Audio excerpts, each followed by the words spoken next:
Welcome, everybody, to another episode of the I'm Doing Great podcast, all the citizens of the Grateful Nation. Thank you for tuning in. To all those people who aren't citizens, nice to see you. Nice to meet you. And before anyone asks, yes, I am a former Army Ranger, Green Beret, Special Forces, Navy SEAL, MARSOC operator, just in case. That's why I'm wearing the hat, obviously, because everyone who wears hats represents what the hats have on it. When I put my Yankee hat on, let's say, any given Saturday, I used to play for the Yankees as well. So I hope I've answered all those questions. Before we get started, we're going to talk about our great sponsor, Sonoran Defense. Go to sonorandefense.com for some great stippling work and gun accessories, magazines, some merch, some other cool stuff. But they're the guys you want to go to make your Glock sticky.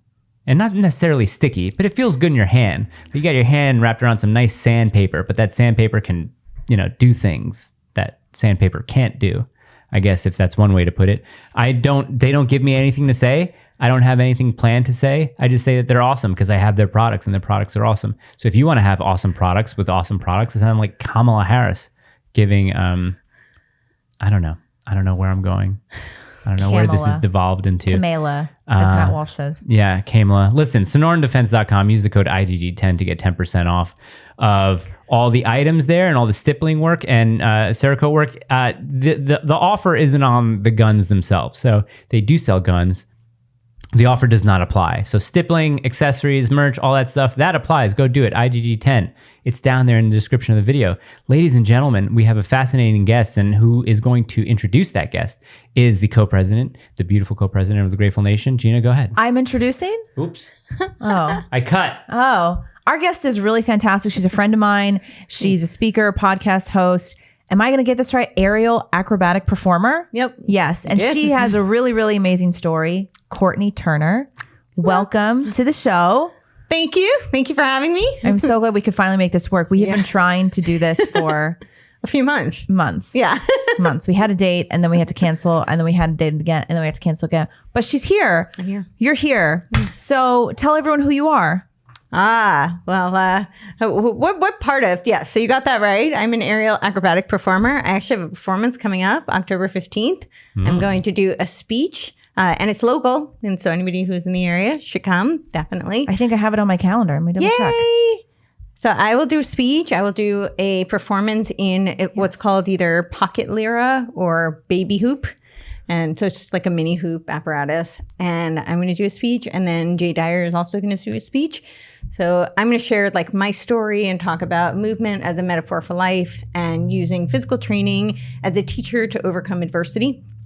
And talk about how that helps you to build self-reliance and autonomy. And then he's going to talk about why we need those things. Very cool. Love that combo. Is that in Orlando? The Orlando event? No. It's going to be here. It's in Tennessee. It's in Tennessee. It's in evening? Franklin, actually. What? Evening? It is. Okay, great. Yep. Let's go. When is that? Going. It is October 15th. It is from 6 to 9. Oh, okay. I put it in cool. 6 to 9. Yeah. Just so people know, I'm also I'm switching the cameras because Adriano's not here to do it. So if you see a lot of horrible edits, just like this one, I barely touched it, but just like that, it's because of me, and I'm now. It's fun. Well, it's what we talked about in the last episode. Okay. Men can't multitask. Oh yeah, that's a biological fact, I believe. Yeah. Yeah. So now I am really trying to do this, but something that so. Okay, Gina, go ahead. Why did we bring Courtney on today? What did we want her to talk about? Well, you're not an abortion survivor, but your mother filed a wrongful birth suit, which I didn't even know existed until you told me the story. I'm not even going to attempt to tell the story and probably butcher it. So why don't you tell the story? Okay, I'll tell the story. So, and the story gets crazier now because anybody who's watched my podcast, I've gone down the rabbit hole of germ versus terrain theory. So this makes things way more complicated. But for the purposes of sharing the story, I will share the story.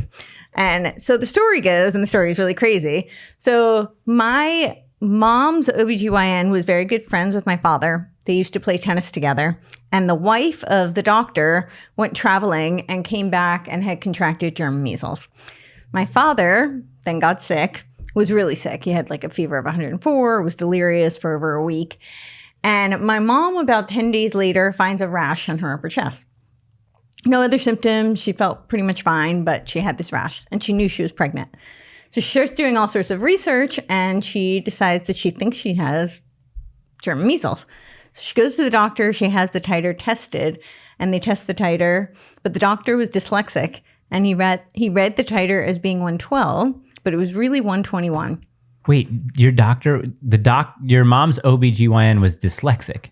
Yes, he was dyslexic. So he read the titer as being 112, meaning the baby was not affected, but it was really 121, meaning I was affected. And so I was born with congenital rubella. So now when I was born, the hospital knew that the doctor was dyslexic and that he had made a mistake, most likely. So they were doing all sorts of cover-up. And my mom kept telling them, because mothers, as you know, are very intuitive, they can sense when something's wrong. And so she kept asking them to do all these tests. So one of the tests was the torch test, and I really don't remember what most of them stand for, except T was for Turner syndrome, and then R was for rubella. And she had them test like the bilirubin, a whole bunch of other things. And essentially they were covering up, and they kept saying everything was normal. But it wasn't normal. And one of the things that she noticed was that one eye was rolling up in the top of my head. And she kept saying, why are her eyes not focusing? I said, oh no, baby's eyes just don't focus. And she said, yeah, but one eye focuses, so the other should focus too. So she goes through, doctor to doctor, and she thinks something is wrong. And finally, she determines that my one eye looks a lot like my grandfather, her father. So my maternal grandfather, and he had just had cataracts. So she finds a doctor who confirms that I was born with a cataract in my left eye. And cataract surgery back then was really different than what it is now. Mm-hmm. So they pulled the iris, they left debris behind my retina. They had to go back and do what's called a retinal cleanup. And when they did this retinal cleanup, they found rubella pigmentation behind my sighted eye and determined that I was, in fact, born with congenital rubella. And at this point, they still didn't know that the OBGYN was dyslexic and misread the test, or they knew already? They knew. That's why the hospital was covering up. That's why my mom was going from doctor to doctor trying to figure out what was going on. But your mom didn't know? My mom didn't know for sure. That's what I mean. Okay. Yeah. All right. No, she didn't know for sure until the cataract procedure. So the cataract... That was at 3 months old. Okay, that's what I was just about to ask. The cataract procedure was after you were born. Yeah. Okay. I was 3 months old when I had the cataract procedure. So she's chasing, trying to figure out what's wrong, and they confirmed that. And then at that point, they determined that, there was really going to be no hope for me. They thought I was going to be completely blind, completely deaf, autistic, retarded. I mean that clinically, Mm-hmm. They literally told her the best she could hope was to find a nice institution for me to spend my life. So if the part that we missed was that if the doctor had read the titer correctly, my mom would have had an abortion, because the prognosis for rubella babies was very dismal. And so the story that I'll share now, but the way she actually tells it is that what they really told her was that they wish that Geraldo Rivera hadn't done the expose on the institutions, because that would be the perfect place for me. That was actually what they told her. But yeah, but my mom didn't, I know. Yeah. So my mom obviously didn't believe them. But she was on a hunt to try and figure out, what was wrong and how to help me. So the complications were that I was born with heart complications. I had heart surgery when I was a year old. I was born with hypotonic limbs, which means a lot of people don't know what that is, but I always explain it's the opposite of hypertrophy. So people go to, What's that? So hypertrophy is like when you go to the gym to build muscle. Mm-hmm. So your muscles develop. Hypotonic is when the muscles don't develop. So I was really, really lucky. I had a baby nurse who was from one of the British Islands. I unfortunately don't know which one. And she said that we should put me into a wet sandbox. Sand. Yeah, I remember you telling me about that. Right? Wow. Because she was like, I can see she has a really determined personality. And I bet if we just put the toys slightly out of reach for her, that she's going to wade through the resistance. And she's like, kids love sand anyway. And so they made it wet to make it harder for me to move resistance. through. Yeah. Yeah. And the hope was that it would stimulate some sort of neuromuscular coordination and stimuli, and that would lead to hypertrophy, which it did. We were very, very fortunate. So I'm blind in one eye as a result of the cataract. I did have some vision in it, but I developed glaucoma that killed the rest of the vision. I'm hearing impaired bilaterally. But we didn't find that out. So I was almost 6 years old because I learned how to speak by reading lips. My first accent was actually British because of my baby nurses. They were from the British Islands. So I was watching how their mouths moved and I mimicked that. And so, What part of England did they come from? it was the British Islands, and I don't remember which one, to be honest. Okay. So they never lived in England. No, okay, it wasn't so they like were a real Caribbean British island somewhere. Yeah, and I don't remember which one, and it wasn't like it was like a British Island accent. But I didn't learn that until fairly recently because I was telling my mom that people always tell me when I'm really tired or drunk that I sound British. and she said, well, that makes sense. That was your first accent. No, I was just thinking that like you walk around with like a Jamaican accent. Hey, man. Right? Yeah. Hey, Dude, man. keep doing that. Keep slapping the bass, man. Yeah. Slapping the bass. Horrible. What an know the incredible reference? story. And then you're going with You I don't know Love the You Man reference? Yes, thank you. Yeah. So do you have to wear a hearing aid in both? So I didn't get hearing aids, so I was almost 6 years old. I learned how to speak by reading lips. I was also born with fine graphic motor impairment, stunted growth. And this is all from the German or the rubella? Yes. Whoa. Yeah. So it was all these complications, and that's why they told my mom that was the best she could hope. But yes, I got hearing aids when I was almost 6 years old. And the first sound that I heard when we stepped outside the audiologist's office, I was like, Mom, what is that? And it was birds chirping. Oh, really? What's that like? Oh my gosh. I get like misty-eyed every time I think about it. I really remember it. I stepped outside and my mom was like, that's birds chirping. Yeah. Wow. Well, that's why in those videos that I you had never see heard it on before. like Instagram and YouTube of like, they're going to turn the hearing aid on. Yeah. When it's within an adult. With a child, it doesn't impact me more because it's like, okay, this kid's going to hear so many things when he gets older. But when it's with an adult, and I think it was a woman who heard the husband's voice for the first time, you start to get like misty because they've never heard anything like that. Of course. I have a friend who has to get a friend who I photographed. She's a musician, but she, I believe, is starting to go even more deaf because she had a cochlear implant, but something went wrong in the cochlear implant, so they have to redo it. But you don't have any implants or anything, right? No. And it's funny because when I was in high school, my dad was a huge Rush Limbaugh fan, and Rush got the cochlear implant. Oh, right. And my dad was like, you should look into that. And I was so offended. I'm like, how does my own father not know that I'm not a candidate? Oh, okay. So when you So take mad at out the him. hearing aids, can you really hear anything at all, or is it Very, really very faint? little. Okay. So to give you a sense of what I can hear, I had a roommate when I lived in LA who just thought this was the most amusing thing ever.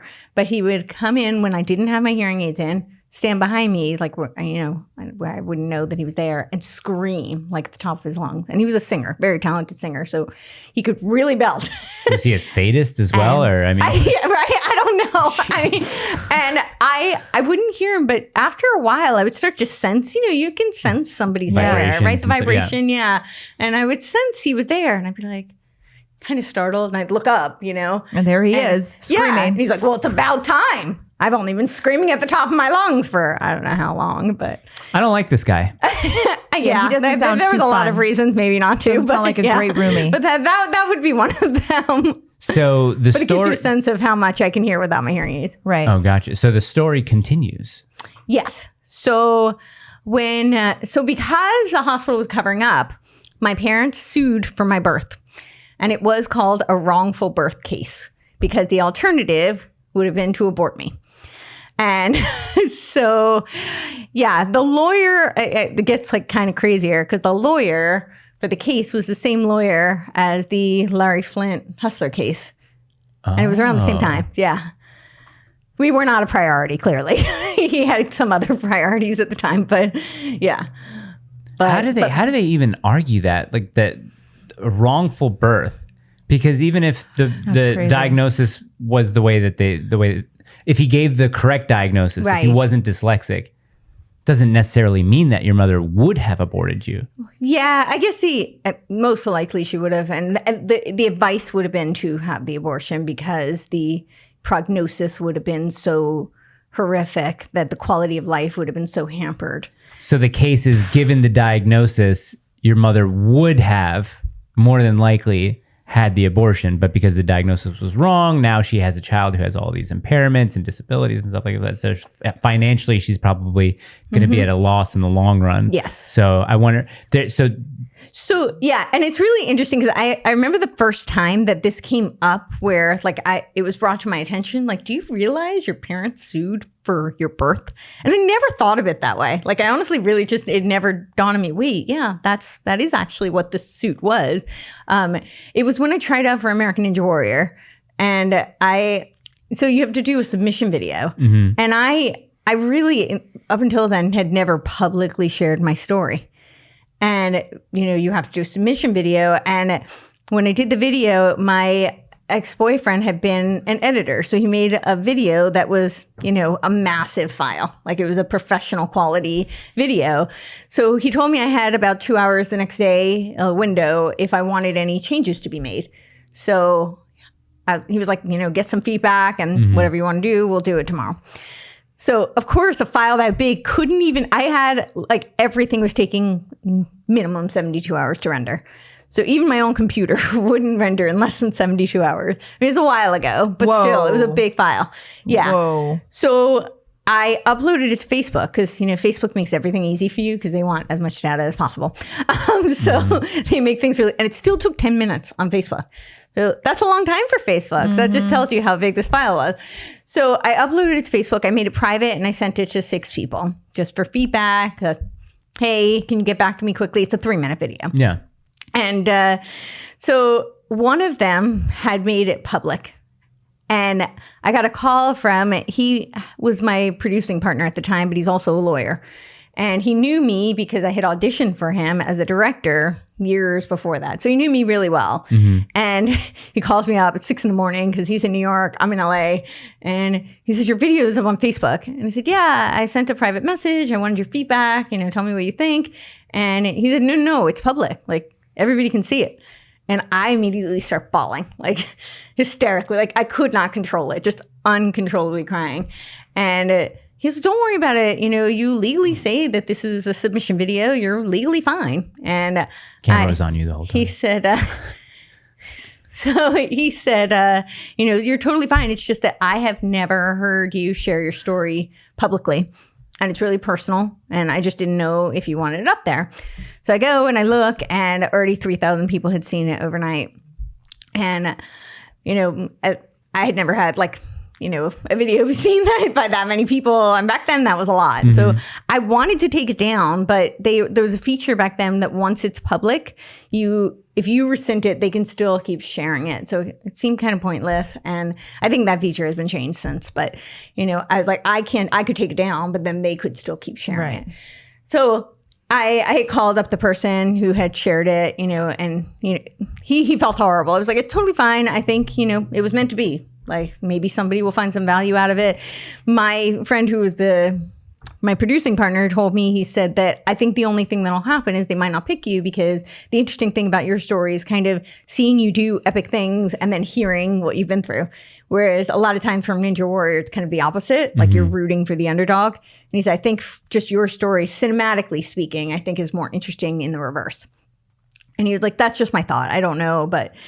So all this to say, I didn't get picked to run the course, and I was really, really devastated. I had thrown so much into it. That's a lot of preparation. American Ninja Warrior it's not easy. I don't think people understand how difficult it is to do a lot of that stuff because it involves things that most people can't even hang from a bar passively for 60 seconds. Totally. Let alone traverse and do all that kind that's really difficult to prepare for. Totally. That would have probably been devastating for you. I was devastated. Yeah. So I took a mourning period, literally. I always tell people, I didn't do pull-ups for 6 weeks.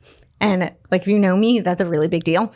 So, yeah. But I emotionally couldn't. I was like, I need some space. And I need some space from you pull-ups, okay? I need some space from hanging right now. I really did. I was like, okay, I need just a little break. And I just believe that, there's lessons to be learned, things things happen, and then they will lead you on your path. So I've tried to find what it was that, I was going to learn from this. And, the hard lessons are great. I believe in that, but they don't really help you move forward all that much. So I'm like, what's really positive that I can take from this and move forward? And what was kind of ubiquitous was how many people kept saying they were really inspired by my story. And I don't really find me all that inspiring because I live with me day in, day out, so it's, I'm kind of used to it. But I thought, wow, how amazing would it be to have a platform to showcase athletes with disabilities? It would be vindicating for them, rewarding for them, and it would be inspiring for others. And I knew a bunch of athletes with disabilities. So I started to put together this show. It was called Win, What is Movement? And in the process of doing that, I found that all people, I thought that most of them moved in spite of, to prove that they could. And what I realized was that it was because of. Mm-hmm. And that was where I came up with my premise that all human beings are designed to move in the ways in which we do our unique creative expression. But when I was working on this, I had a trainer, and I was talking to him about the case. And so circle back. And he says to me, do you realize your parents sued because you were born? And I was so stunned by it. I was like, I've never thought of it that way. But yeah, it is.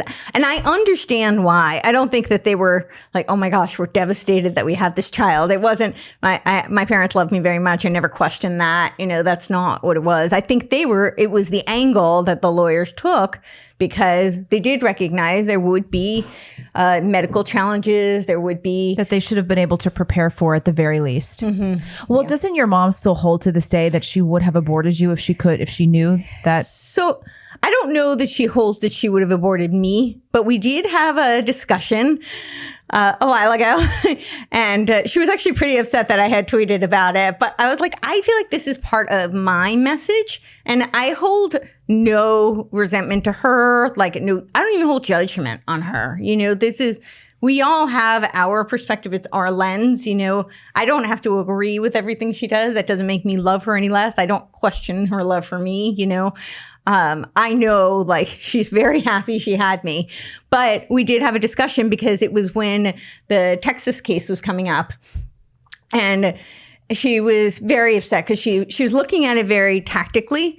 And she said, this is a bad move for the Republicans. They should really just let the abortion issue go. And I said, I really strongly disagree. And I disagree for so many reasons, but even tactically, I actually disagree because you have to look at the root of what's going on. But then she started to argue with me that, in the case of disabilities, if the child is going to be born with disabilities, there should be the right to have an abortion. And, I said, well, again, I disagree because, one, you don't make laws for the outliers. So, you can make a law, you can have an exception to the law, you can have an amendment to the law, but you don't make a law for the outlier. And I said, I morally don't agree, because who are we as humans to decide whose life is worth living? That's just my worldview, and I have a different worldview than my mom, my sister, Yeah, but if they're going to be born into poor households, they should just be killed.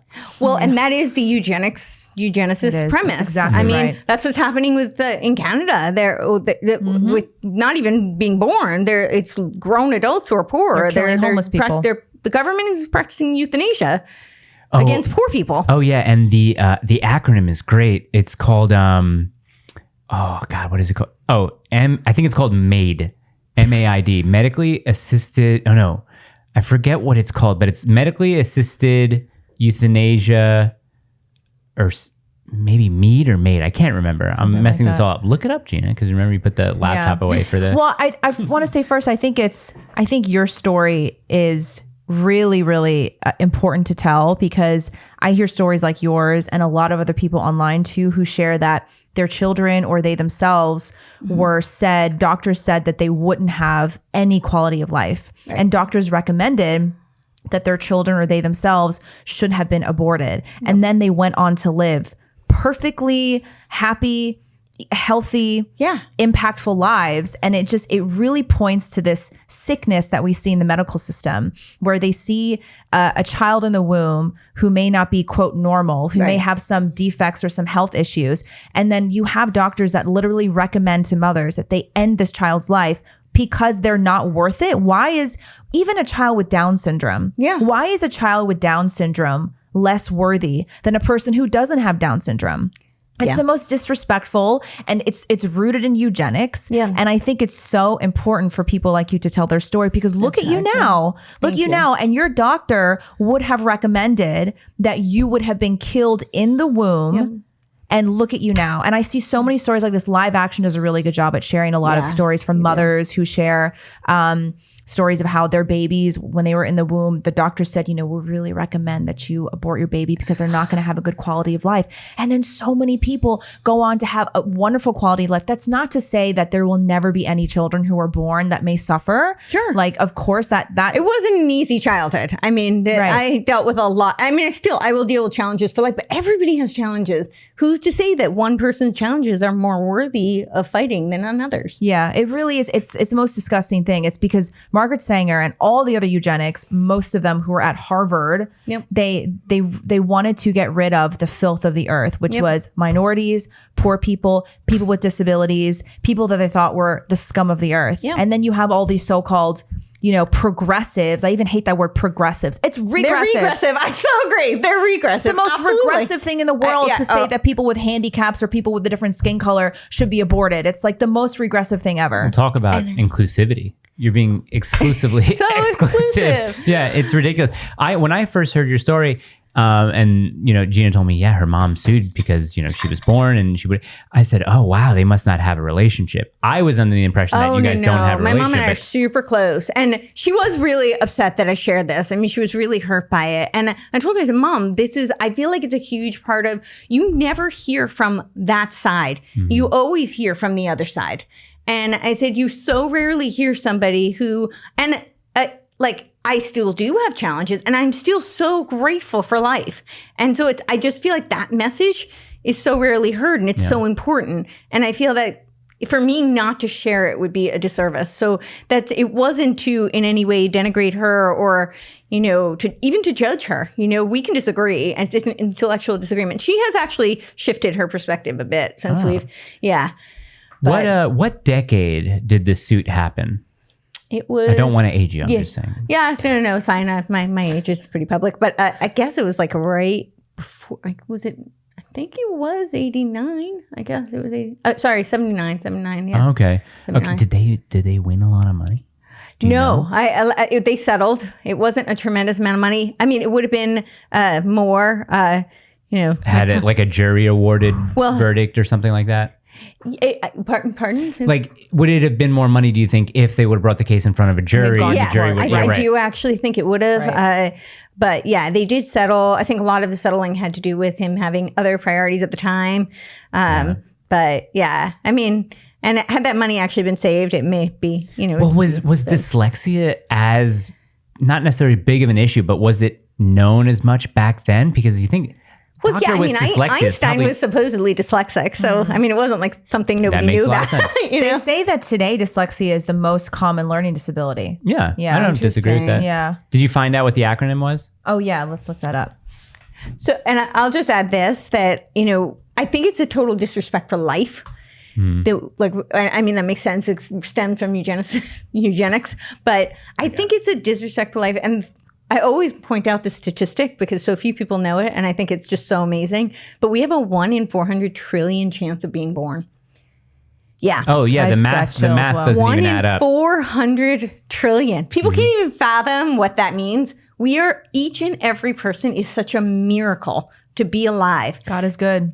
Yeah. That's incredible. And that is how I feel. I feel that, so, and I was saying we just have different worldview. Like, I really do believe every person has a purpose. I believe we all have value. And, again, everybody's going to have challenges. So I would rather be blessed with the life and make the most of it and learn from it and grow and hopefully figure out what gifts and strengths I do have so that I can be of contribution to the world. And that, I think, is, incumbent upon everyone to do. Yeah. Agreed. Yeah. Well, okay. This is the Canada's medical assistance in dying. Oh, in dying, right. Yeah. Made. Okay. Medical assistance. That's like saying that rape is male assistance in sex.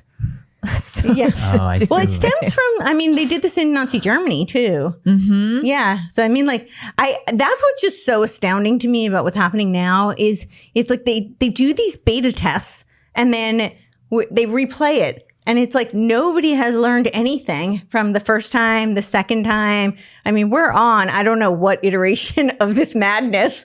And it's like nobody's learned anything from history. Can we talk about it? Can we talk about it for a second? The maid. Can we talk about it? Maid. Because it's very interesting. On the one hand, your life, your body is a gift from God. Mm-hmm. Right? It is. You don't have autonomy over it. Like a lot of people think that you do because it is not yours. It is borrowed for you to walk around this earth during your lifetime. You don't own your body. Mm-hmm. The second thing is the second way to look at it, because I view it, it's a very tough thing to think about because we know a lot of people. I just want to make one distinction though on that. We're stewards. That's why the term, like your body's a temple, is because this is the vessel for your soul, for your spirit, for your temporal existence. It's your spacesuit. Yeah. Yeah. Your spacesuit. It's a Ram Dass spacesuit. But the other way to look at it is we know that people can go through inordinate amounts of pain and suffering in their life, right? Especially the argument would be like, do you really want an 80-year-old stage 4 cancer survivor to be going through all that pain? And you start to think and you start to try to empathize with the situation, say, no, you probably wouldn't want them going through pain.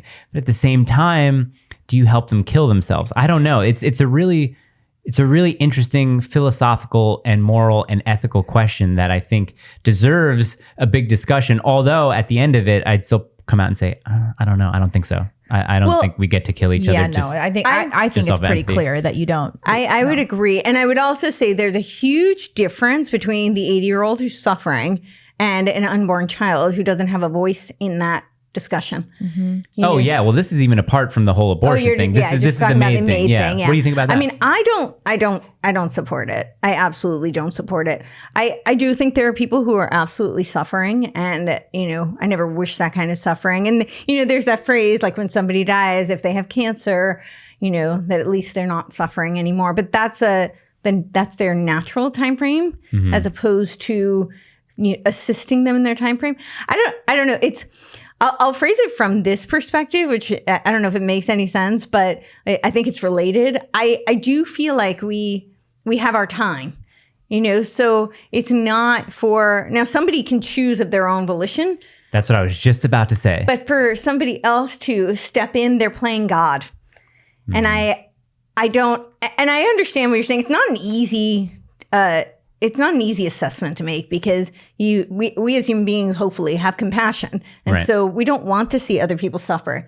And I think we do want to find solutions. So if somebody is in that much suffering and we don't know how to help them, then we want to do whatever we can, especially if it's someone we really love. Well, I think the problem too is that people think that when someone is really suffering, especially when they're terminally ill, that the only solution is to just medically assist in death. Yeah. There are a lot of ways to manage pain. Yes. There's, especially with the technological advances, there are many, many ways to manage pain and help them live at least in peace for the rest of their life, huh? Fungus. Fantastic fungi, the medicinal work that's been done with psychedelic with what's the psilocybin and mushroom and some DMT with stage 4 cancer, terminally ill people. Instead of killing these people, they've said, okay, we're going to have a guided experience where you're going to take some psilocybin or DMT, and the people come out unfearful of death anymore. They're not embracing it. Like they're not like, oh, I want to die quicker. What they're saying is, I'm not scared anymore. So I think that might have a little bit more. So I have a couple of things to say on that. But before I get to that, this is actually I'm on the fence. But before I get to that, related to that, what I was going to say about making peace, I think so much of, as humans, we have a fear of death. But a lot of the fear of death, I think, stems from our lack of spirituality. Yes. So if you have an eternal view, then you're focused on making the most of the time here. And because that will make the eternal that much grander. So you're not afraid of what's next because... Yeah.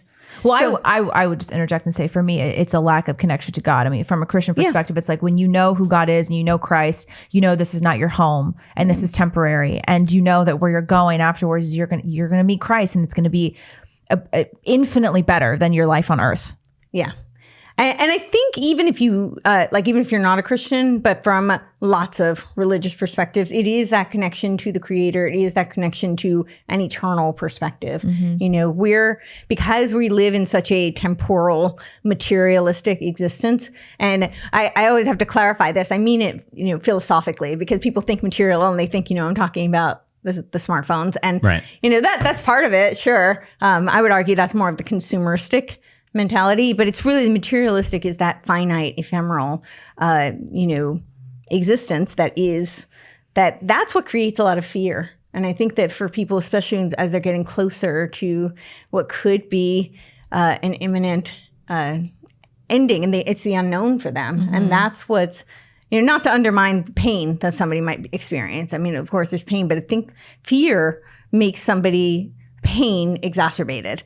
So if you've ever been in extreme pain, a lot of that is anxiety. Yeah. And, the symptoms are really similar, like anxiety and pain, your heart races, your breath gets shorter. It's, those symptoms are for humans. A lot of times it's hard for us to, tease out what we're actually feeling, and we just feel the physiological effects. Yeah, that's why there's a rise in death doulas. When I was in graduate school, a lot of people don't know this, but I was studying grief counseling, and I would volunteer as a grief counselor in hospice homes and spend a lot of time with people who were really ill, terminally ill, and the only thing they could do was receive palliative care or receive hospice care. And that's why there's been a rise in popularity of people who assist in death, because they help people at least reduce the fear of the unknown, at least reduce the fear of what comes next. Because you have a birth doula. I had a birth doula. And that was it was an amazing experience to have someone assist you in that experience. Yeah. But you could say it's the same. It's just as important to have someone to help you assist in death. Like I had a professor, that was what she did. She was a death coach. Wow. And she would work in a lot of different spaces. But one of the things that she did is families would hire her to come in and do one-on-one death doula work. And she would sit with these terminally ill patients and sometimes just talk and ask them questions and ask what they thought was coming after. And I think she herself was a pastor. I forgot what denomination she was, but that was her work. And that stuff is really important because we live in a society right now that is absolutely terrified of death. Death is scary. Yes, every human has...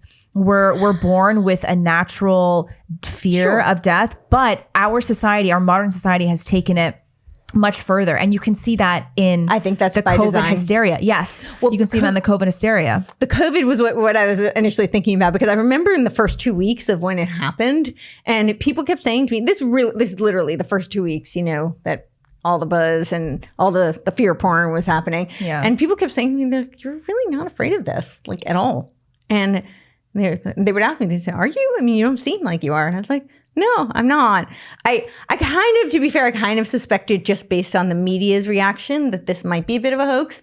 But even that aside, I was like, even if it isn't, I just felt like, well, if it's my time, it's my time. But I think with everything I've been through, this isn't the thing that's going to take me out. Yeah. But and people were just so floored by that response. But that was really kind of how I saw it. I was like, well, I'm not personally afraid of it. That doesn't mean that I didn't have compassion or concern because I didn't know what it was. But I was like, I'm not afraid personally, It's also, I think people put a lot of attention onto the how they're going to die, that they get really scared. I had a near-death experience, and it wasn't as scary. It's very difficult because you always have this weird assessment. I walk through life not knowing did I dream that or not. But after that, you're able to look at it and it's like, was I scared? I don't think I was all that scared. I don't remember being all that scared. I actually remembered more calmness over what happened than I was feeling. But it's also the way, if I was drowning, I'm sure that's a horrible experience. I probably wouldn't want to go out that way. No. You don't want to be suffering on your way out. No. Oh yeah, no. And I fighting for it. Yeah. Yeah. And I think that's what a lot of people get, what they get scared about is how they go out. So, I mean, if anything, while I'm dreaming, boom, there it goes. That would be nice. But you don't like mushrooms. Okay. So I think there is a huge agenda. Big pharma agenda, you think? Yeah, I think. I think it's multifaceted. I think there's a lot of layers to this. They're prepping it. Yes. So I don't know how much you've done. Did it all again? Oh. Okay. I don't know how much investigation you've done in the 60s drug culture and the CIA involvement. Yep. Right. Okay. And Timothy Leary and the Grateful Dead. Oh yeah, and big time. We're good. What's what is it? Operation Midnight in the Haight-Ashbury district or in San Francisco. CIA was basically they had brothels open to distribute LSD and like that was the whole point. What was it called? It was Operation Midnight something? Or, Oh, I didn't know that. yeah, look it up. I'll look it up. Yeah. Yeah, but definitely well aware of that. If you haven't seen, there's a great series on Netflix where I think the first episode they do talk about the history of psychedelic and LSD and how it was. LSD was found by accident. I think some guy was trying to synthesize something. He found this. Gottlieb, I believe it was. Yeah, in Sweden. And they just tried to they used it for recovering alcoholics. They found that it had great work with them. And then something happened in the 60s where the counterculture kind of took it over. The U.S. government saw they can use it in weird sort of ways. But anyway, sorry, I digress. Operation Midnight Climax. Yeah. Yes, it was Midnight Climax. Sounds like a exactly. porn film. Yeah, and Tavistock who's very tied to the CIA, was very involved. And when you look at who was the producer for the Grateful Dead, was it Alan Trist, who is the son of Eric Trist, who was one of the forerunners of the Tavistock Institute for Human Relations. Yeah, it's just really interesting when you do this research because you start seeing the web. It's like nothing is isolated. It's all interconnected. So all this to say, they were very instrumental in creating culture. I mean, I think that's one of the biggest myths for people is that a lot of people think culture just happens organically. And, it's not to say that it never happens organically, but it's kind of rare. There's a lot that goes into culture creation and it's pretty expensive. And it's, and there's a lot of psyops involved. There's a lot of conditioning involved and a lot of preparation involved. So when we look at the psychedelic movement currently, there's been a huge buildup. And as a kid, I was always fascinated with fashion, not unlike many girls, I guess. But, I wanted to have a fashion line and so I have always studied fashion trends. And you see this in mushrooms are everywhere. They're not only in television shows and movies, but I'm seeing them in furniture stores. I've seen them in jewelry a lot. Jewelry, a lot, clothing, children's clothing, they're now cartoons with mushrooms popping up, very reminiscent of the 60s, 70s psychedelic type. Yep. And I got my wife a nice silk robe that has mushrooms all over it. See? Yeah. So they're really paving. Her robe is a psyop. Yeah. So I think there's a lot of things going on. So I don't know. I can kind of go through each layer because it's never one prong, it's not one dimensional. Usually they're hitting from several different angles. And so I think yes, they're building this culture. And when they build the culture, I think it has a couple of agendas attached to it. One of them, I think, is to infiltrate the freedom movement and the natural holistic space because they're going to. Oh, okay. I'm very interested in this, Courtney. Okay. Yes. I want to interject and just say, I think I was seeing a lot of comments about how Aubrey Marcus, you know who he is? Yep, I do. Joe Rogan. God. Yep. Everyone's Aubrey Marcus's parents own Fleshlight and they think that he's a massive psyop. Did you know that? His parents own Fleshlight? Okay, I know he owns On It. And Joe Rogan was early, on it, and I spent a lot of time on it. Yeah, a lot of time. I've gotten beautiful gym. I've gotten a lot of their certifications, and their fitness director John Wolf is a friend of mine. I've spent a lot of time there. Bows in front of women's feet and cries. I actually went to one of Aubrey Marcus's weekends for a press trip when I was an editor for a mainstream media company up in San Francisco, and it was I'm not going to be mean. I'm just no need to gossip. It was an insight into Aubrey Marcus's whole thing.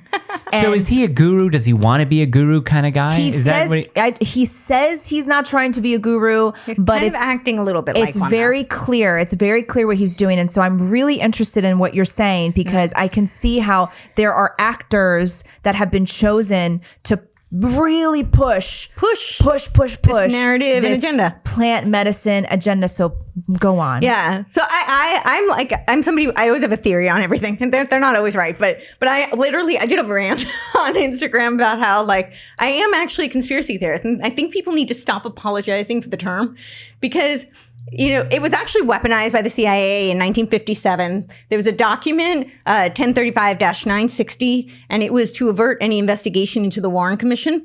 It's much like, so they weaponized terms, and it's much like Tavistock weaponized the term isolationist. So I don't know if you all remember when Ron Paul was running, and that was the big ticket to, trash him, was he's an isolationist. Yeah. A lot of the right was on board with him, except we can't do his foreign policy because he's an isolationist. Well, that term actually comes from Tavistock and out of 1913. And it was because Wilson ran on the campaign that he was not going to get us into war. Mm-hmm. But the Tavistock Institute was literally created to create propaganda. It was called initially the British Propaganda Bureau. And of course, with war, they always do this. Well, the other side has this, so we have to have one. Germany had a propaganda bureau. So of course, Great Britain has to have a propaganda bureau.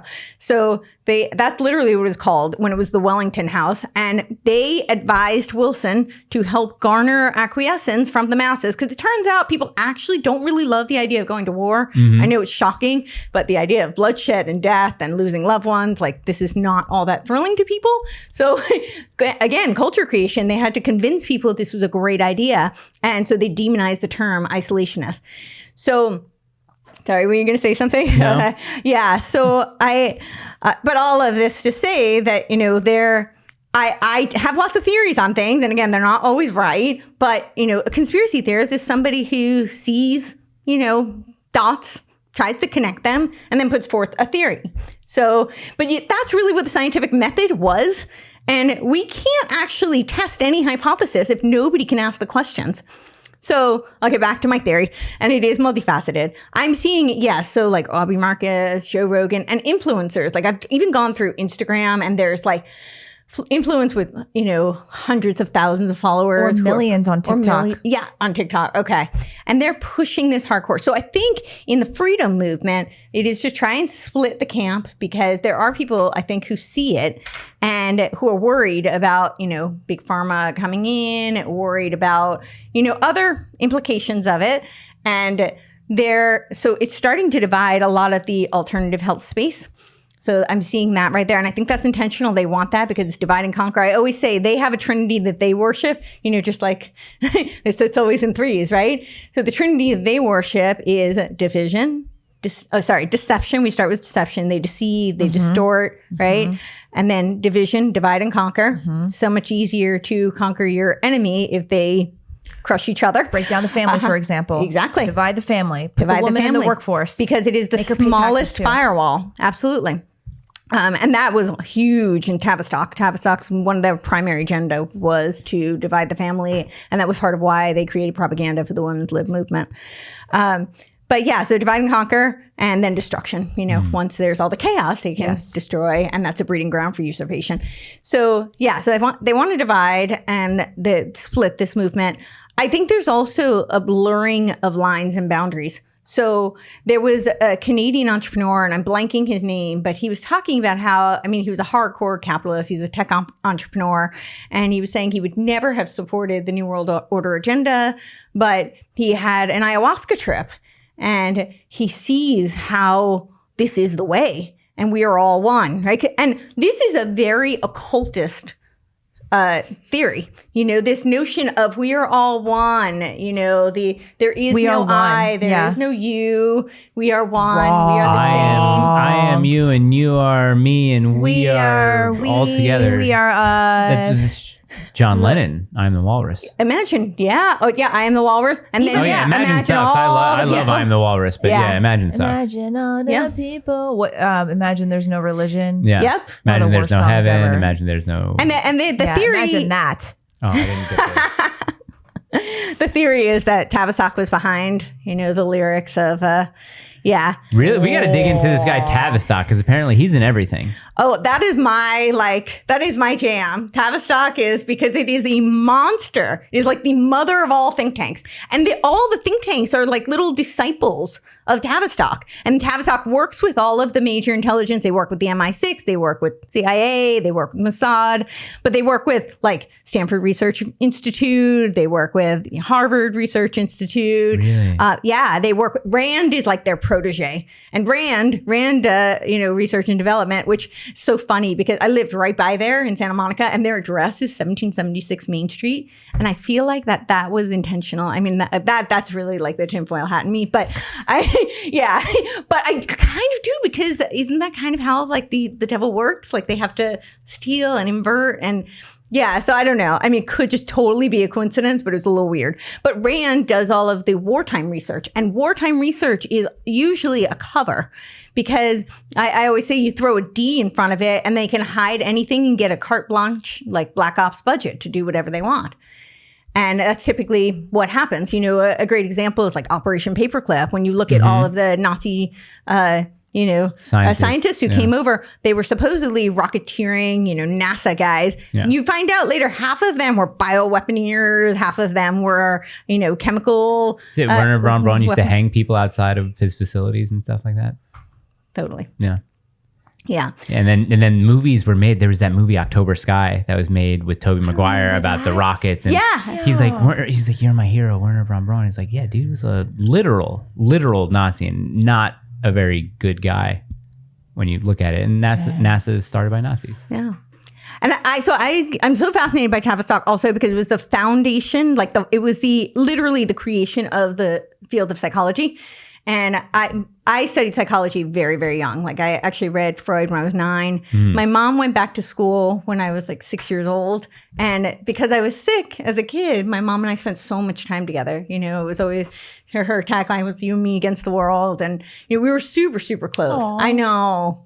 Yeah. And she still says that like we're super close, despite any, difference we may have. Like we're very respectful. And I love my mom like more than anything. We're really, really close. But I felt like I lost her because she actually asked my permission to go back to school when I was 6 years old. And I remember it so well. Like I remember it now. Like we were outside on the deck and it was dusk and my mom really didn't like to drive in the dark. So she says to me, I'm bored. And typically when she said she was bored, that meant we were going to Bloomingdale's. And so, yeah. And I was like, but Mom's not going to drive to Bloomingdale now. So I don't know what she means. And I don't know why, but it was like a flash of me being 30. But I had this wave of, I just knew she meant existentially, like I'm bored. And I said, okay, Mom, well, what do you want to do about it? And she said, well, I'm thinking about going back to school. Well, what do you think about that? And I remember I said to her, I said, well, I don't really love the idea because then it means like you're not going to have as much time for me. But I think you need to do this. So you should go. And so she did. And because I felt like I lost her, spent a lot of time, like I helped her, she was studying the GREs and I would like help her study for it. Like a lot of the stuff looked like it was fun, And I really got into psychology and I would read Psychology Today. And so I could be like, I can talk to you about this stuff. But I was really fascinated by it. And I actually, in high school, I wrote 285-page theses on dream analysis that my school published. And it was, essentially like a dissertation. You do review of the literature first semester, and then you do field work the second semester and defend your thesis. You did in high school? In high school. I was the first junior to do it. I actually presented the research project to Columbia Presbyterian, and they laughed in my face because they said it's a human brain study. You would need an MD, PhD to conduct the study, which in hindsight is actually ludicrous because I would be overseeing the study. I wasn't going to like cut people's brains. Right. And I'm like, do you need to know how to code to be a CEO of a software company? Yeah. And they said to me, that totally. And they said to me, well, but you probably would get a Nobel Prize if you did the study because it most likely would be statistically significant. But don't worry, we'll probably have done it by the time you can get your PhD, MD. They literally said, I was 15. I mean, and I kind of was like, oh, okay, well, I guess I'll just change my thesis, Wow. So what do you think the end game is with this we'll get back to that. Yeah. So I was always fascinated by Tavistock just because, of the field of psychology. And I'll just really quickly say, I started as a neuroscience major because I was going to do that study. And I quickly switched to philosophy because I felt like it was just overwrought with Marxism. And I felt like I would have to lie my way through the classes in order to get the degree. And so when I learned about the genesis of the field of psychology, I realized, yes, it's overwrought with Marxism, but it actually germinates from occultism. So it's a whole nother rabbit hole. But to get back to this, I think that, I think that this whole notion of like, we are one, they really need that in order to get us, obviously, into the one world government, to get us into a one world religion. Get rid of borders. To accept. And so this guy was saying he would never have accepted it. But once he did his ayahuasca trip, he's like, yes, we are one. There are no boundaries. There's no separation between me, you, anybody. And this is why we need, and he starts talking about, he's on board with like a UBI, a global UBI. So I think that's part of it. I also think it's tied to the transhuman agenda. Oh. Because they want to push us into the metaverse and, into the virtual reality. And hell no. Right. Hell to the no. Imagine this. Oh, geez. Oh, Lord, that's not very... do you think it started out, though, in a sort of... what's the word? Not innocent, but in a benevolent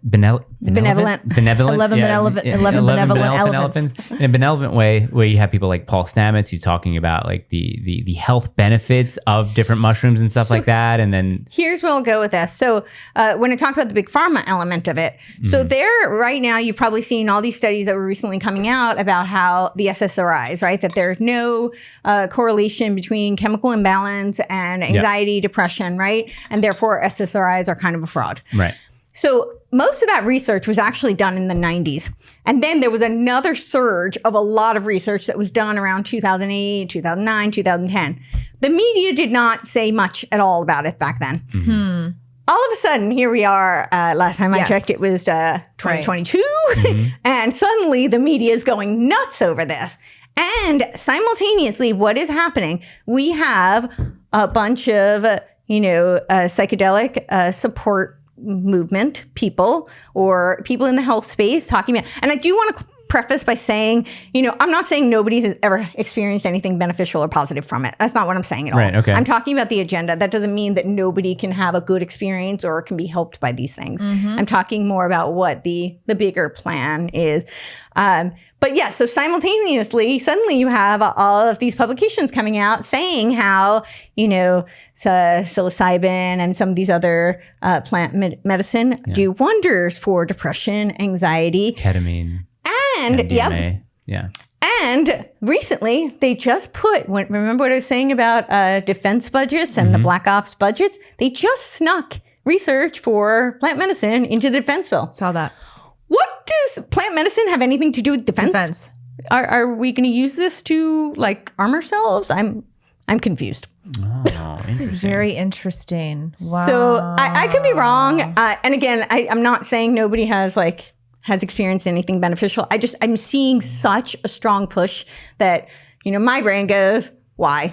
What's behind it? I have been asking myself that question a lot. Why is it now that we were allowed to know that the SSRI research was just a wash? Why now? Because that information is not just going to be released. That information is carefully protected and it has been allowed to be released. And I've been asking myself the question, why? Exactly. And I think it's the timing, because while they're simultaneously pushing people toward, and do I think that Big Pharma is going to come in with their version? Oh, well, you could take the natural form, but we have, a new, and here's the other thing is there's actually been patents on weed, and you can't have a patent on something that's not naturally occurring. So it begs the question, how did they alter it and what are they doing? And I don't have the answer for that. I haven't done enough research on it. I just know that there are patents and Where's my tinfoil hat? Sorry. We should make one. We should also make one for Tyrone. What's his name? Tyson? Yeah, Tyson, yeah. Sorry. Yeah, I definitely have a very big one.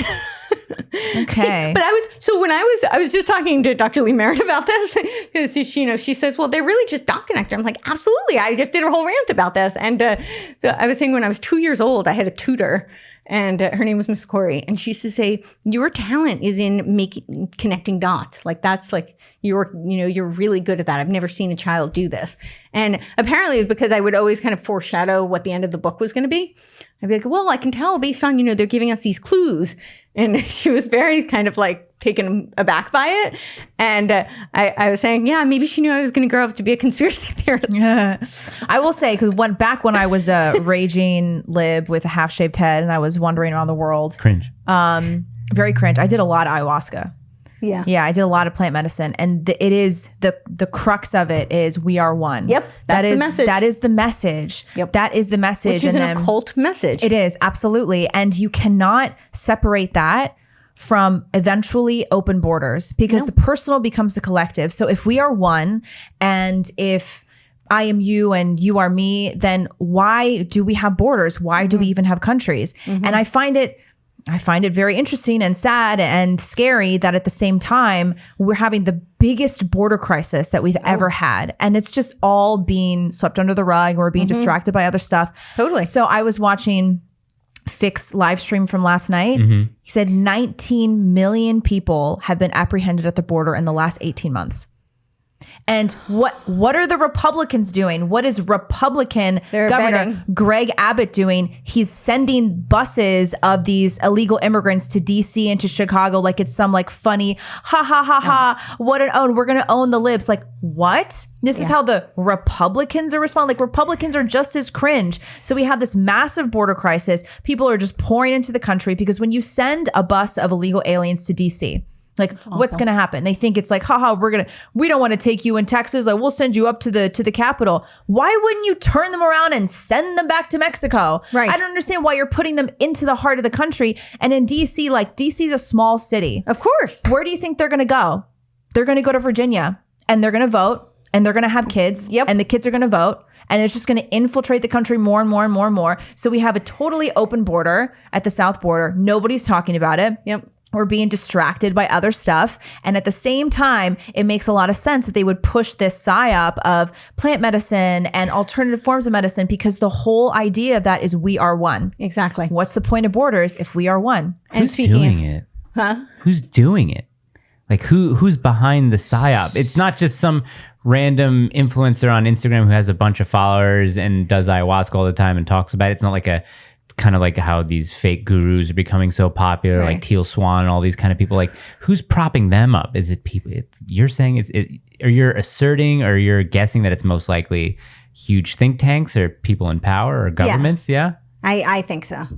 I don't know who. I'm not going to make a claim on something that I haven't done enough research to try and trace who it might. I don't know that would even have access to that. But the type of money that is behind this, and the amount of, just the profusion of infiltration seems like unlikely for this to be in any way organic. Maybe I'm too optimistic, because the way that I feel about it is when you were talking about your death doula, death doulas, that sounds like a warranted profession or something that's needed. Sounds like something that's nice, but that sounds like the proper assistance in death to have, not the assisted, I'm going to kill you, here's the syringe kind of thing. That sounds nice. But go ahead. So I was just going to say, so they're masters of compartmentalization.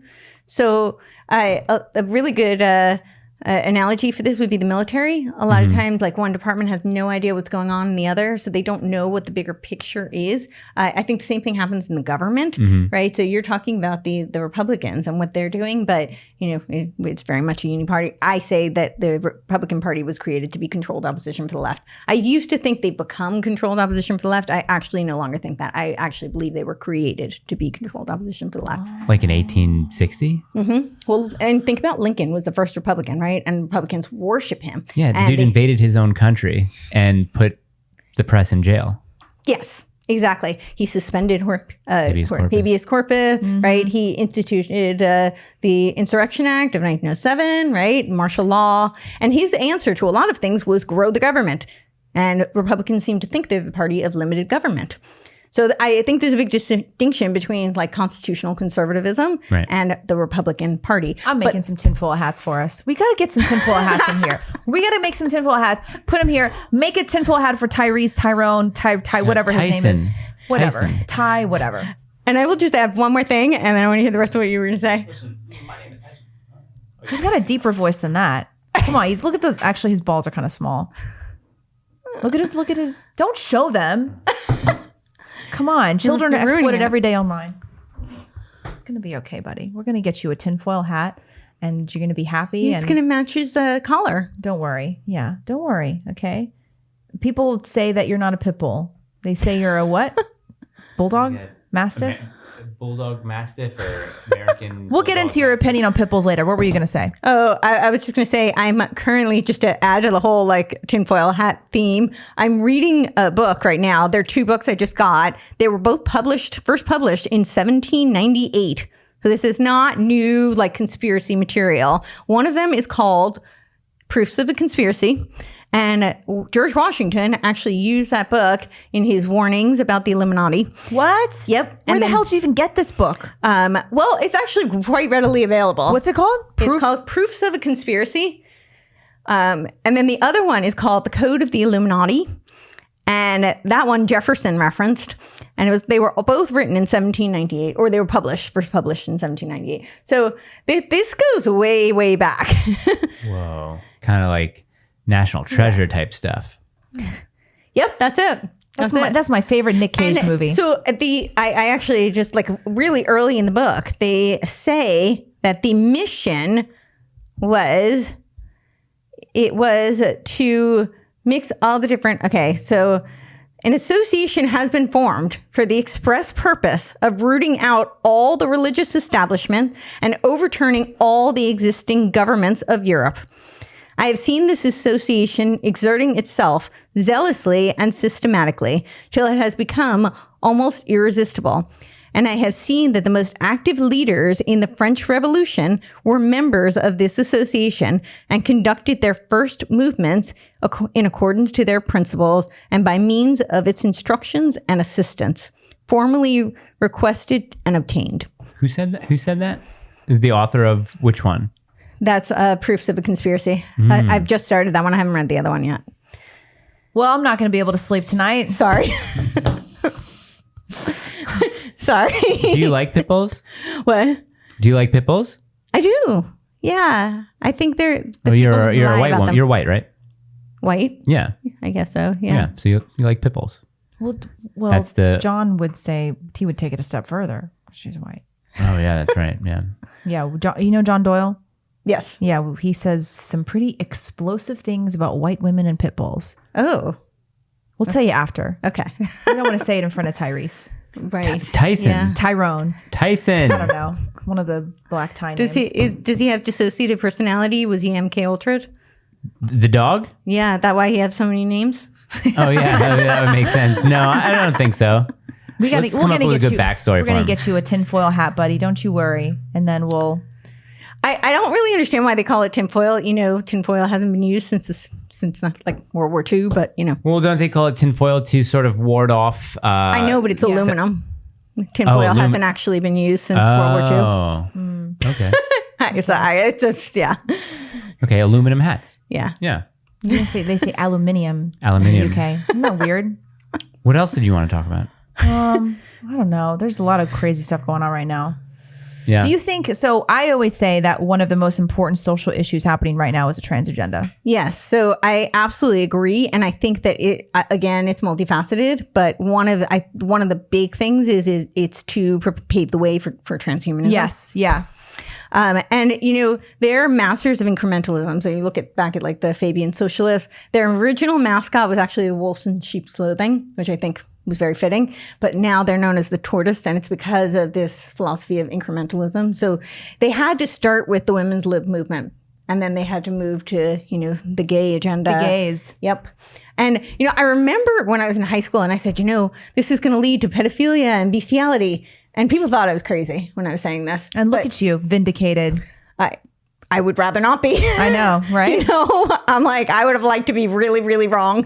Yeah. On a lot of things. I'm always like, please prove me wrong. You know, and not that I'm right about everything, but you know, a lot of times I really wish I had been wrong. Yeah. Because I mean, because right now there was that hoax. Well, no, it was a hoax. It was a bomb threat at Boston Children's Hospital. I believe it was it Boston Children's Hospital? Yeah, it was one of those, were the ones who were pushing this. Yeah, right. The it was one of those children's hospitals that Libs of TikTok and, well, she did an investigative journalist project, and she called in.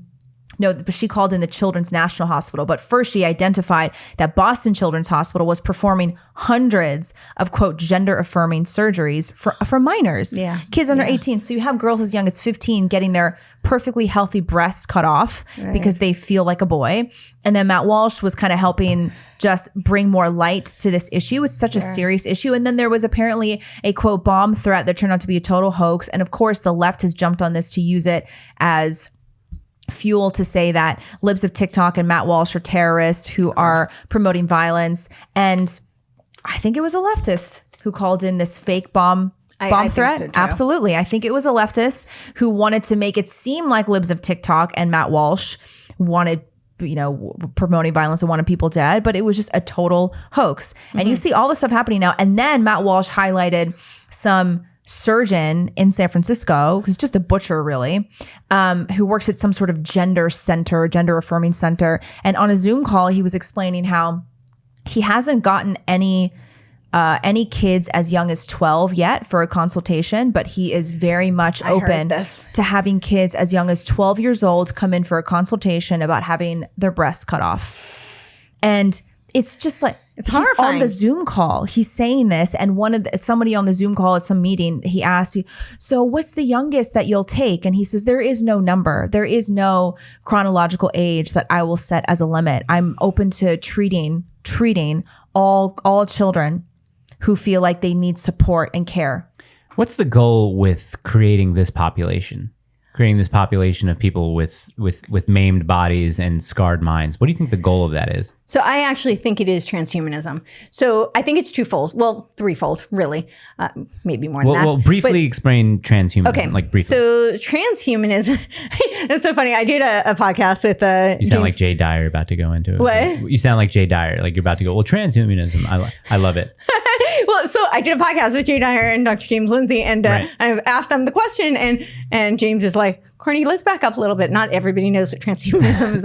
Oh, sorry. Yeah. Right. I forget that because it's shoved in our face so much. But so transhumanism, the way they couch it is that it is, you know, a biological enhancement for humanity. So they typically couch it much like they're doing with the metaverse and with the VR, you know, like wearable tech and wearable tech, you know, that it's going to make your lives better. Like Facebook has patented a wearable a device that can read your mind so that people who are paralyzed don't have to type.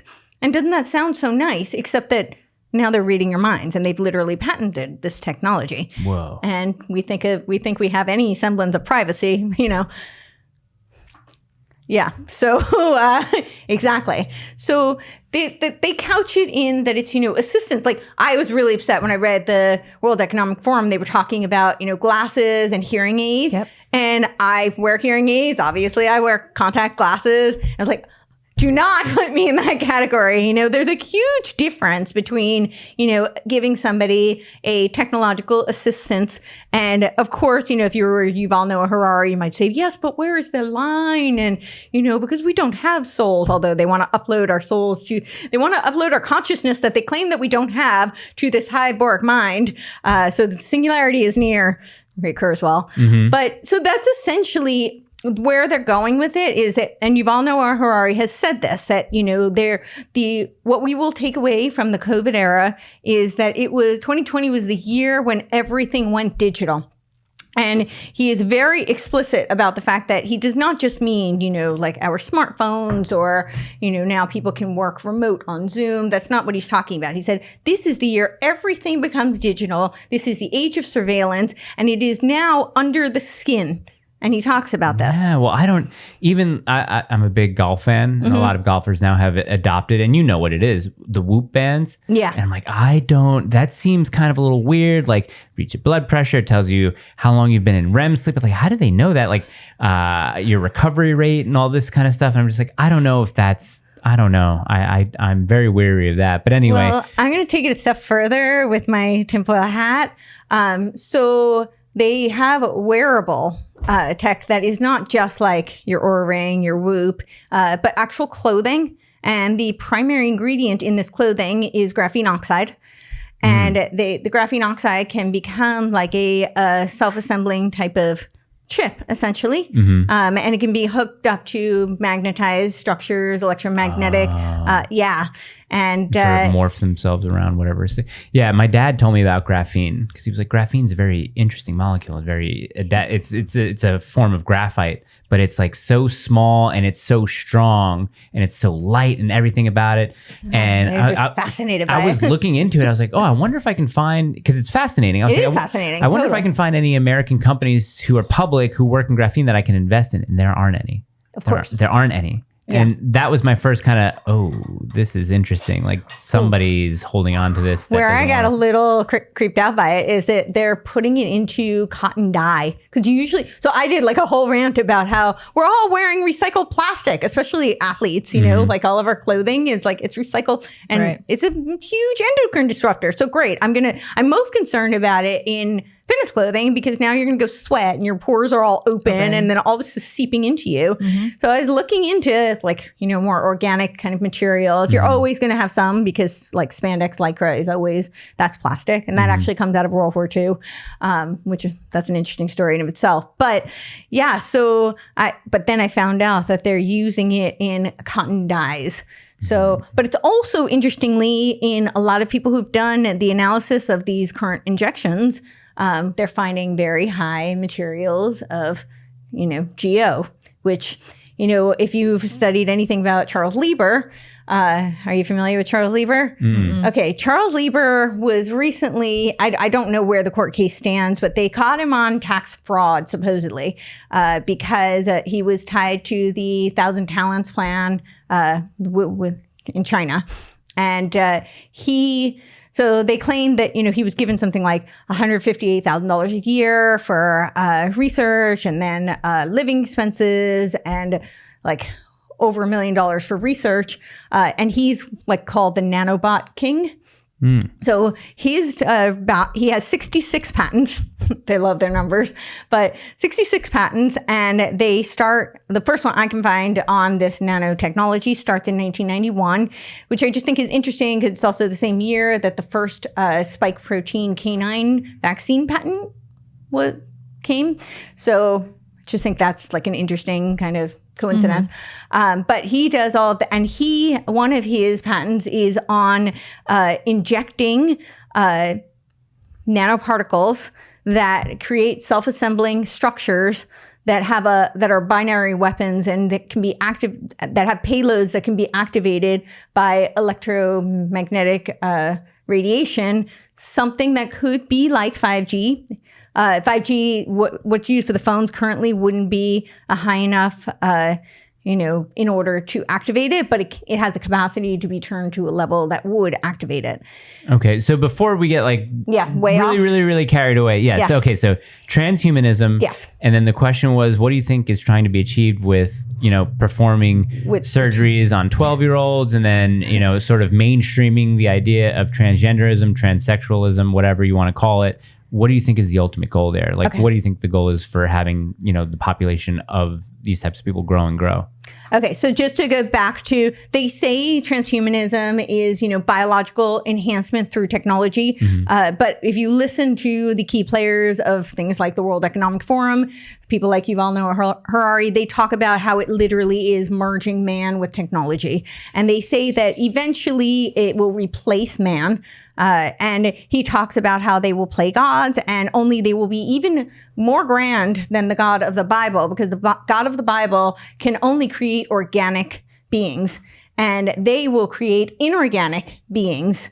So therefore they will supersede the biblical God. but they will be God.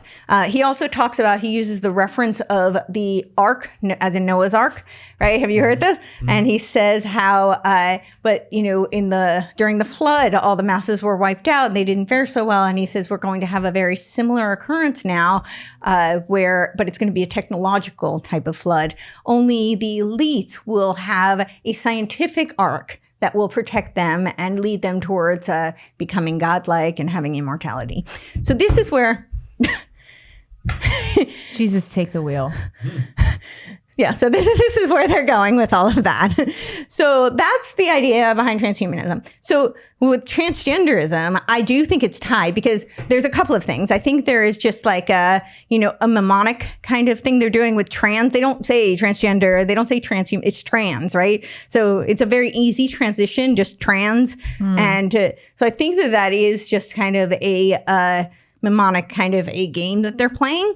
I do also think if you look back in occultism, they all worship like the hermaphroditic type of creature, which is the hybrid of male-female, which essentially would be kind of similar to what this trans would be. So I do think there is some sort of a ritualistic sacrifice that they're making and a homage.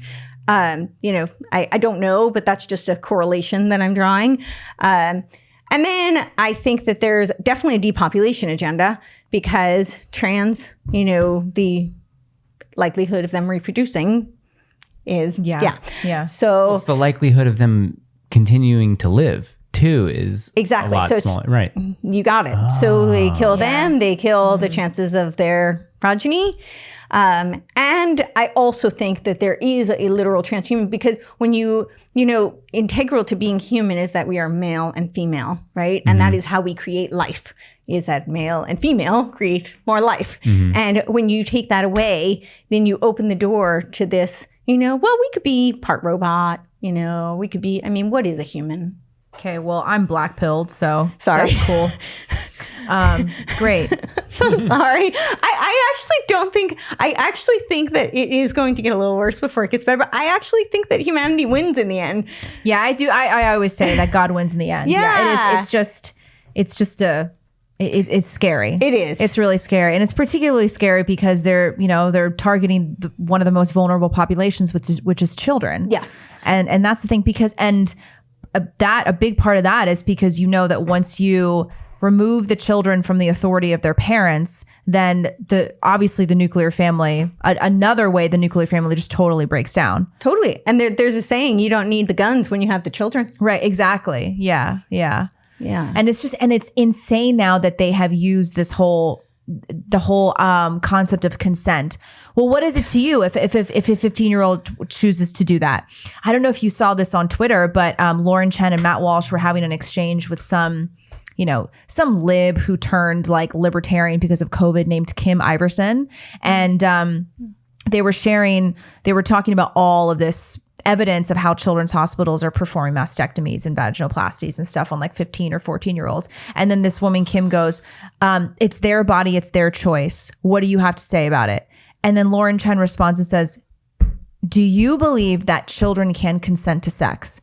Because if they can consent to having their breasts cut off or choosing a different gender, why can't they consent to sex? Sure. And the woman literally goes, they can consent to sex. It just depends on the age in different states. And I'm just like, oh my gosh, I just don't like.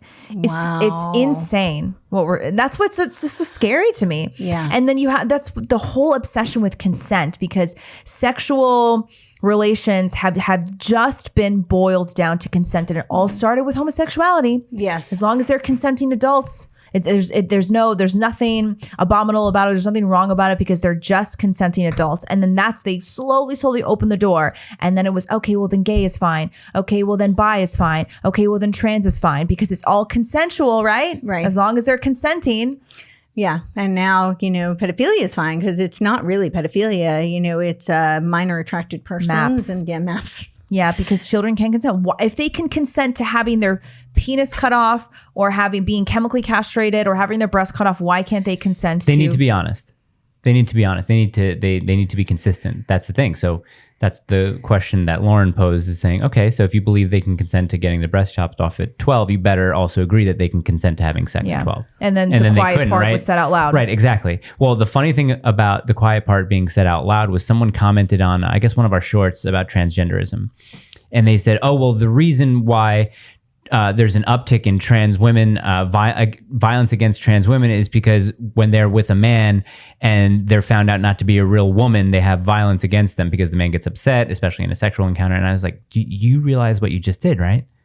You just said they're not real women. Yeah. Right.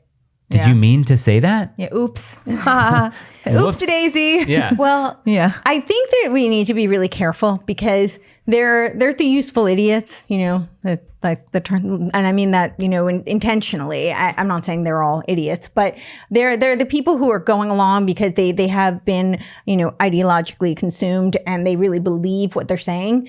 But there's also the term that I keep hearing is, well, the hypocrisy, but it's really not hypocrisy because they know it's really gaslighting. They know it's like with the whole thing with the mask, when this is just one example, but Gavin Newsom then goes out to French Laundry with a whole team of medical professionals and none of them are right. So you're saying it's not hypocrisy, it's gaslighting. It's gaslighting because what they're doing is it's rules for the not for me. Mm-hmm. They know the rules don't apply to them. So they're not breaking their own rules. They're saying these are the rules for you. You have to play in this camp. You're on this field. Do you think? Well, here's the thing. I wonder because there are really no high-level transgender people in the government other than Rich Levine, Rachel Levine, whatever he is, right? Like, you don't see any senators. You don't really see any Congress people who are trans, I don't think. Is that because this is the elitist point of view? Like, let those people do that. That's not our agenda. Well, I mean, it's this. Yeah, I mean, it's the same thing with what's happening with the food supply, right? So they keep demonizing meat. They're saying that we should eat bugs, but meanwhile, who has bought over 250,000 acres of farmland? Mm-hmm. But none other than Bill Gates, right? The elites, when you look at what they consume, they will only consume grass-fed, organic. All a lot of high-quality animal products. Yep. All the things they tell us that we can't have and that, aren't good for us and they're not good for the planet, but somehow they're good enough for them. Mm-hmm. And I think that's exactly what's going on, is that they have an agenda and they're pushing the agenda. They literally think they're wizards. I mean, this comes out of Marxism, which does come from the occult. Like when you start going down the Marxist rabbit hole, you really can't come to any other conclusion. Marx himself wrote Odes to Satan. Saul Alinsky, who wrote Rules for Radical, mm-hmm. He did the homage, he wrote, it was a tribute to Lucifer.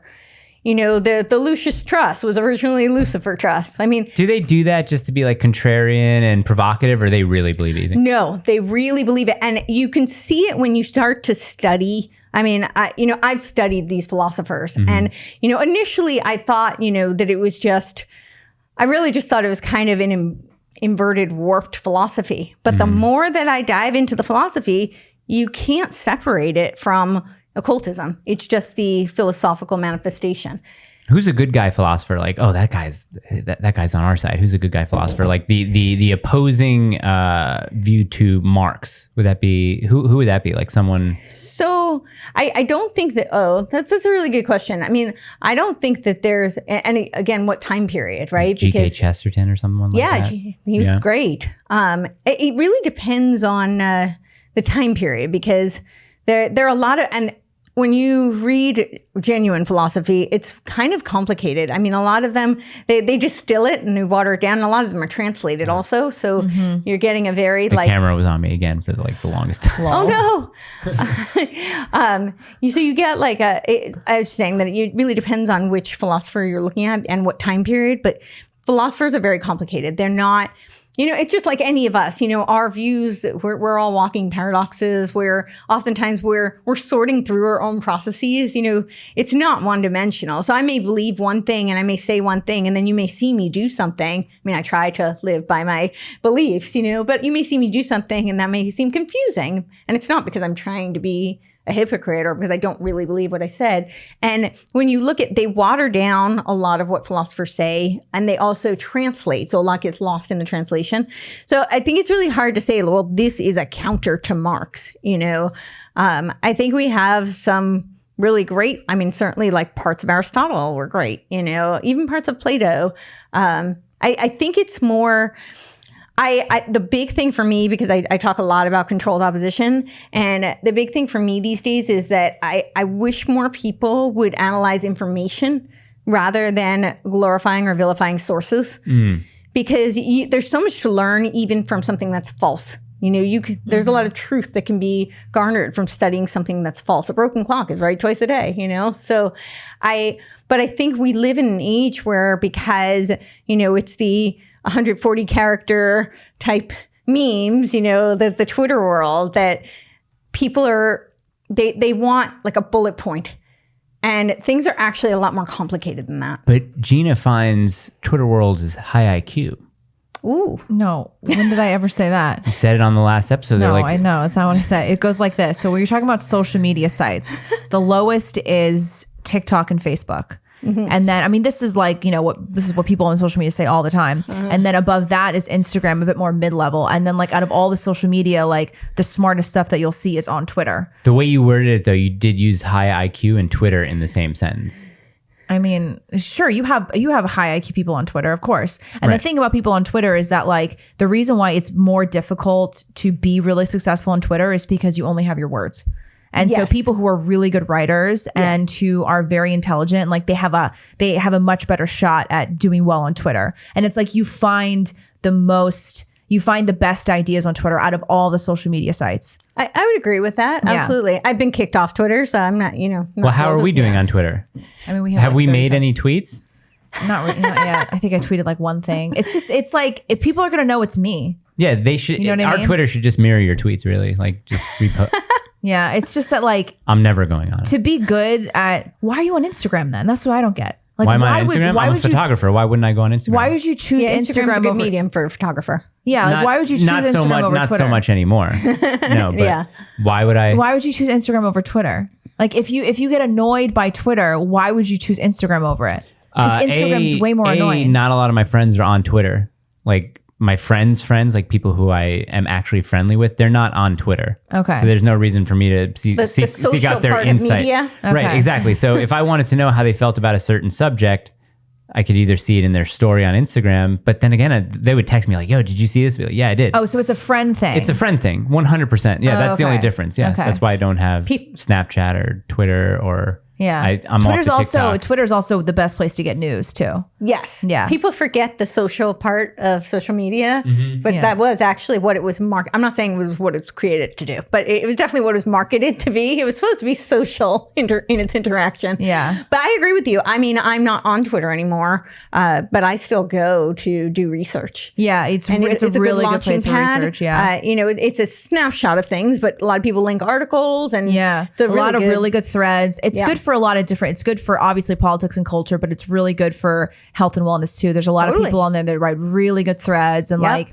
I would say out of all the social media sites, Twitter is probably I think maybe the only place where you can really learn stuff now. I wonder why that is though, because if people write really cool threads, why can't they just put up a 3-minute video on Instagram? Because videos are very different than, again, would you rather read writing than watch something? No, I mean, but people would rather watch than read, but it's not what people would rather do. It's intelligence is best conveyed through words. Yes. Okay. Through written words. Like that's not everybody is a good speaker or great in front of the camera. Yeah, it's like it's much easier to convey intelligence and nuance and depth through written words than it is through images and videos. Yeah. And I would say that I actually do prefer a lot of times to read, because then because a lot of what I'm doing is research.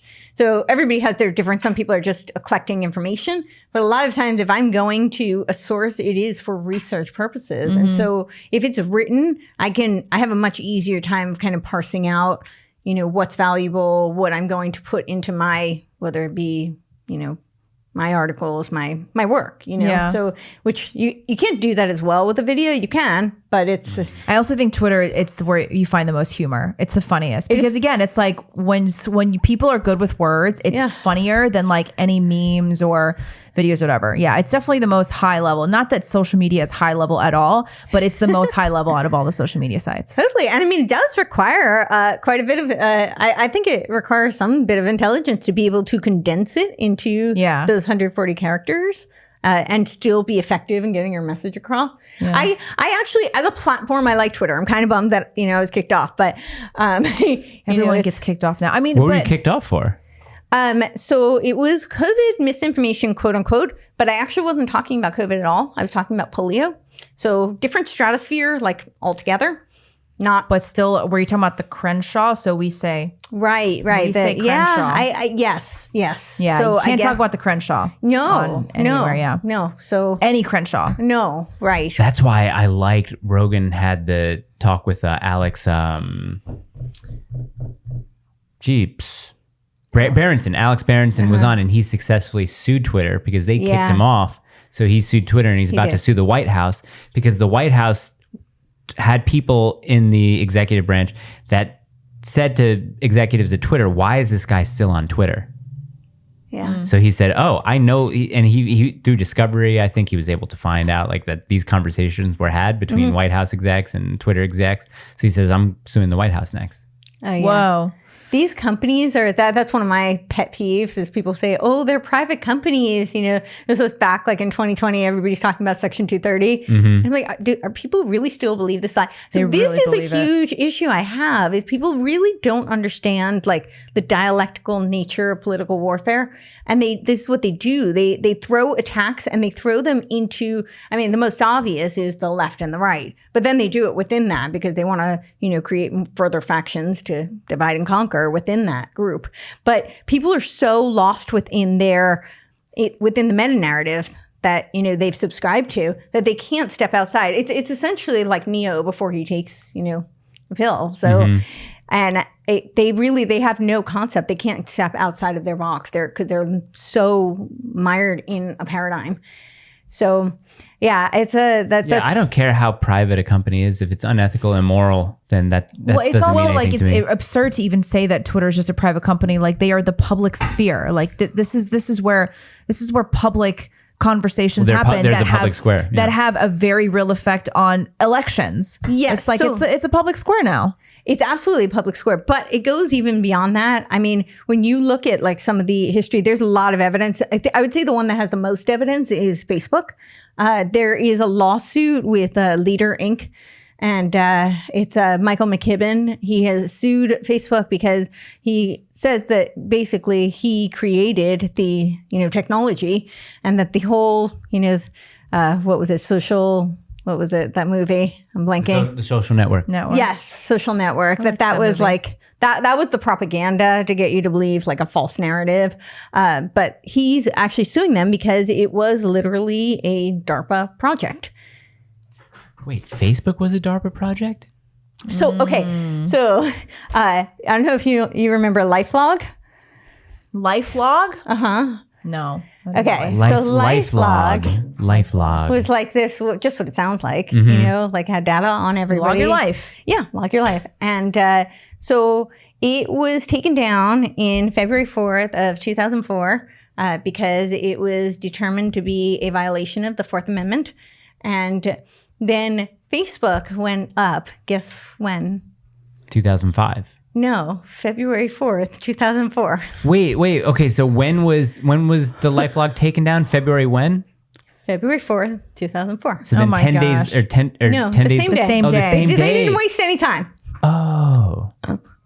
Really? What did they say was different about it that allowed it to... The difference, and this is the big message this is why I am constantly trying to sound the alarm to people, because the way they do it, they realize that when I say they, the powers that shouldn't be, right. They realize that the feudal system of hundreds of years ago actually wasn't that great a system, because it's not great to have slaves who don't really want to work for you. It's much better to create the illusion of freedom and have them opt in. They're going to work super hard thinking they're working for themselves. And yes. And so that was the difference with Facebook, is that it's an opt-in system. Okay. Whereas LifeLog wasn't though? No, that was just like a log on everybody. Wait, but Interesting. So what were the because I don't really even know what this LifeLog was. So was LifeLog something that you created a username and profile for? No. Or No. LifeLog was just like, oh, if I want to look up anything about somebody, I can kind of get basic information about somebody. Oh, I see. So Facebook was the opt-in. I can sign up. I can have my own username. Oh, okay. But they're essentially the same. Right.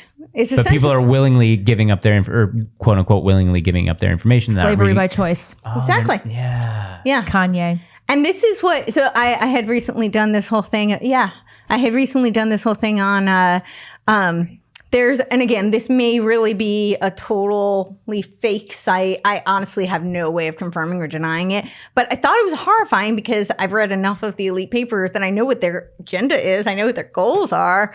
And so they claimed that it was this like leaked kind of documents and that they were white hat hackers and they had found this leaked document. And it's this correspondence about how the elites had created a digital system, currency system, which already exists. We know, we know central banks have their digital currency. And it was, they had implemented a UBI, a global UBI. But it was a caste system and a social credit system. And I can't remember all the categories. So I don't remember 4 categories or 3 categories, but the top was sovereign. So all the elites had hundreds of billions of dollars in their account and they were totally sovereign. They could do whatever they want. Then there was under there was restricted, and they had a lot of names in this document. So, I mean, I don't know if that's real, if that's not real. I can't say. But the concept I know is where they're kind of going. So so restricted was people who still had an account and they were, they had money, they just had some limitations and restrictions. Hence the name restricted. And then I don't remember if there was one under that, but the bottom one was quarantined. And that was the masses. And the masses were given a UBI of less than $1,000 a month. But if they didn't subscribe to certain things, certain protocols, then they would get demerits and they would be deducted from their account. So this is a proposed thing, right? Like this is something that they're proposing. So I know that this was just something I saw online. They claimed to be white hat hackers who were trying to, like they found a smoking gun or something right, like that. This is already in place and it's already existed. I shared it because I was saying, I don't know if this is real or not, but I know that Klaus Schwab keeps saying we want a digital social credit caste system. Right. And Biden signed in March 9th, Executive Order 14067, which Section 4 puts an end to cash. And that goes into effect December 13th of 2022. Wait, an end to cash in what capacity? In all capacities? In all capacity is what it looks like. And I'm already seeing it. Like Starbucks is already putting no cash. Like there are a lot of big corporations that are. That's big now. Do we have to roll? Yeah, I do. Okay. But you guys can keep going. What do you think? I think I'm kind of good. Yeah. I feel like with this conversation with Courtney, we'd be here till 7 o'clock. Yeah, exactly. And still haven't even broken the surface of Yeah. what we're Well, the talking good thing about. is she's local, so Yeah. we can always do this again. We should have you and Jay Dyer on it. That would be a fun live together. stream. That'd be a really fun live a stream. good live stream. That'd be a great that'd be live fun. stream, yeah. Okay, we'll Let's do it. We'll find that out. Yeah. Well, thanks, Courtney, for coming on. Yeah, I really thank you. appreciate you. Thank This you. was great. Yeah, it was super fun. The story I thought had a different vibe around it, so I was expecting something different and something a little bit more morose. But now it turned out to be all right. A, that you're alive, and B, your relationship with your mom is good. So I was like, yeah, good times. And we're definitely going to make our I always feel like the word I think of, I don't want this to sound grandiose, but I feel like inspire is kind of like a theme. And I really feel like that's part of my reason to share my story is, that it can turn out well. And I'm grateful to be here. And my mom and I had an amazing relationship. So Yeah, well, you're doing well. You have a nice car as well. Yeah, you're welcome. Well, thanks, guys. Go to all the barometer of places down everything. here. Do you have? Can you send me or send Gina the link to the events and stuff like that? We'll put that down there in the Yes. description. Yeah, we'd love that. IDG Men's Club, Gina's Health Fit or Health Shift, and all that other great stuff, and the locals and all that stuff. It's down in the description. We're not great at marketing, but we're good at talking. we're good at talking. Yeah. Okay, say bye, Tyson. Bye, Tyson. Tyrese. Tyrone. everyone, Jeez, not Tyrese. I'm confused. Ty.